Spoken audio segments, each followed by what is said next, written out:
পাচ্ছেন আমার হাতে এই মুহূর্তে রয়েছে স্যামসাং জেড ফোল্ড 3। মোবাইলটাতে শুধুমাত্র একটাই প্রবলেম, সেটা হচ্ছে সাউন্ড জনিত সমস্যা।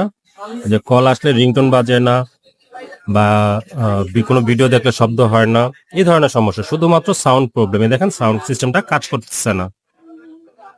মোবাইলে কিন্তু কল আসলে রিংটোন বা সাউন্ড জনিত সমস্যা প্রবলেম ছিল, সাউন্ড জনিত প্রবলেম ছিল। এখন আমরা চেক করে দেখতেছি যে আমাদের প্রবলেমটা রয়েছে কিনা।